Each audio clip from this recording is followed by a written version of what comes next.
Desde aquel viernes de Pascua ya nada volvería a ser igual.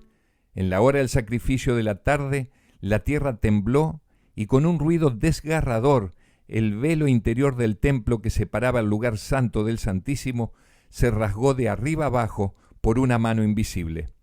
A partir de ese momento ya no era más sagrado el lugar santísimo del santuario terrenal y no era más necesario. Desde entonces y luego de su ascensión, el Salvador iba a oficiar como sacerdote y abogado en el santuario celestial en favor del pecador arrepentido. Fue en ese día de su crucifixión y aparente derrota en el que Cristo aseguró al delincuente que estaba a su lado que cuando el reino de Dios sea establecido, él tendría un lugar en el paraíso.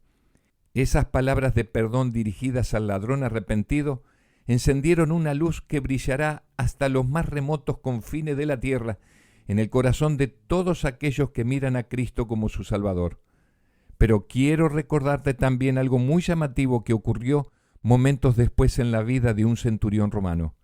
Lucas capítulo 23, versículos 43 al 48, lo registra así. Cuando era como la hora sexta, hubo tinieblas sobre toda la tierra hasta la hora novena. El sol se oscureció y el velo del templo se rasgó por la mitad. Entonces Jesús, clamando a gran voz, dijo: Padre, en tus manos encomiendo mi espíritu. Habiendo dicho esto, expiró. Cuando el centurión vio lo que había acontecido, dio gloria a Dios diciendo: verdaderamente este hombre era justo.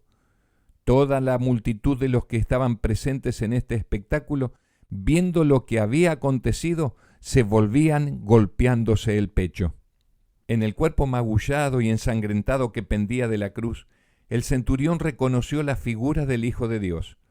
No pudo menos que confesar su fe. En el mismo día que Jesús moría en la cruz, 3 hombres que diferían ampliamente el uno del otro habían declarado su fe. El que comandaba la guardia romana, Simón, el que llevó la cruz, y el ladrón que murió en la cruz a su lado. Aunque su pueblo no lo había recibido, en la vida de estos hombres Jesús reveló su poder salvador. Continuando con la secuencia en Juan capítulo 19, versículo 38 al 41, se brindan algunos detalles con respecto a la sepultura de Jesús aquel viernes de preparación y antes del comienzo del sábado. Después de todo esto, José de Arimatea, que era discípulo de Jesús, pero secretamente por miedo a los judíos, rogó a Pilato que le permitiera llevarse el cuerpo de Jesús, y Pilato se lo concedió. Entonces fue y se llevó el cuerpo de Jesús. Vino también Nicodemo, el que antes había visitado a Jesús de noche, trayendo un compuesto de mirra y de aloes, como 100 libras. Tomaron pues el cuerpo de Jesús y lo envolvieron en lienzos con especias aromáticas, según la costumbre judía de sepultar. En el lugar donde fue crucificado había un huerto, y en el huerto un sepulcro nuevo, en el cual aún no se había puesto a nadie. El cuerpo, juntamente con las especias traídas por Nicodemo, fue envuelto cuidadosamente en la sábana, y el Redentor fue llevado a la tumba. Luego hicieron rodar una pesada piedra en la entrada de la tumba, y el Salvador fue dejado en su lugar de descanso. Pero por instigación de los sacerdotes, se cruzaron unas sogas sujetando los extremos a la roca sólida y colocaron el sello romano para asegurarse que no sería violada. Una guardia de 100 soldados fue entonces colocada alrededor del sepulcro con el fin de evitar que se le tocase. El cuerpo de Jesús fue sellado tan seguramente en su tumba como si hubiese de permanecer allí para siempre. No alcanzaban a darse cuenta que por toda esa seguridad Dios sería más grandemente glorificado. Había transcurrido lentamente la noche del primer día de la semana. Llegó la hora más sombría, precisamente antes del amanecer. Cristo estaba preso en su estrecha tumba. Así como un terremoto señaló la hora en que Cristo depuso su vida, otro terremoto indicó el momento en que triunfante la volvió a tomar. Cristo surgió de la tumba glorificado y la guardia romana lo contempló. El Salvador salió de la tumba por la vida que había en él, confirmando la verdad de sus palabras: yo pongo mi vida para volverla a tomar.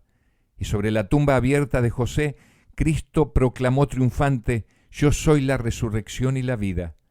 Al resucitar Cristo, sacó de la tumba una multitud de cautivos. El terremoto ocurrido en ocasión de su muerte había abierto sus tumbas, y cuando resucitó, salieron con él.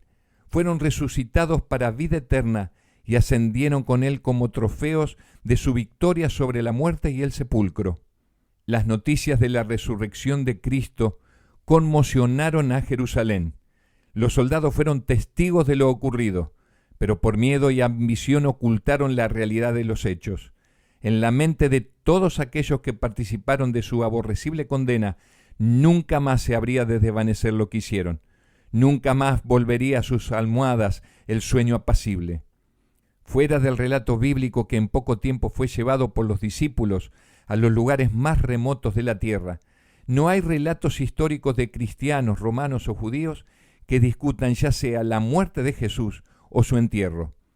Hasta los más escépticos de la resurrección están de acuerdo en que Jesús realmente vivió y murió. Pero haciendo honor a la verdad, debo decirte que la resurrección de Cristo es el hecho mejor comprobado en la historia de la humanidad. Si toda la evidencia es pesada cuidadosamente y justamente, es ciertamente acertado concluir que la tumba en la que Jesús fue enterrado estaba realmente vacía en la mañana del primer día de la semana de aquella Pascua del año 31. Ninguna evidencia ha sido descubierta aún que refute esta declaración. Los líderes judíos estaban aturdidos y acusaron a los discípulos de robarse el cuerpo de Jesús.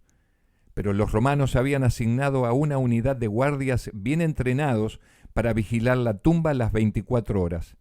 Me pregunto, ¿cómo podrían estos profesionales haber dejado que el cuerpo de Jesús sea sacado de la tumba? Habría sido imposible para los seguidores de Jesús, aún asustados, vencer a esos guardias romanos y mover una piedra de 2 toneladas.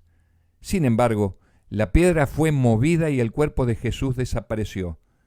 Si el cuerpo de Jesús estaba en un lugar donde se podría encontrar, sus enemigos hubieran rápidamente expuesto la resurrección como un fraude.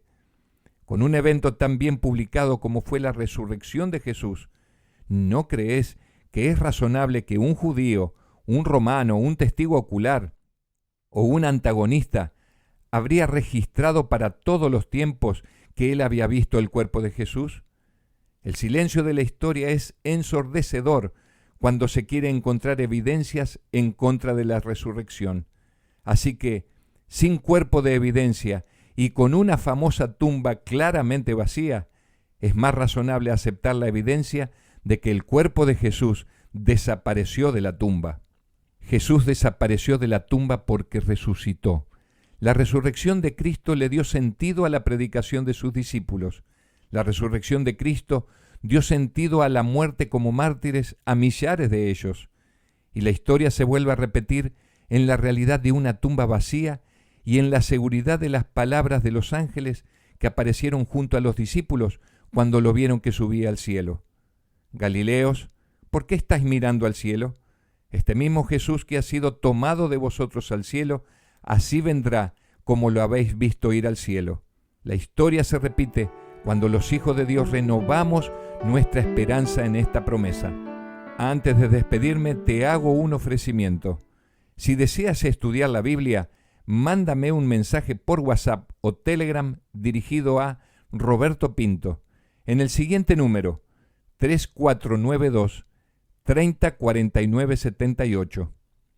Repito para que lo anotes: 3492 30 49 78.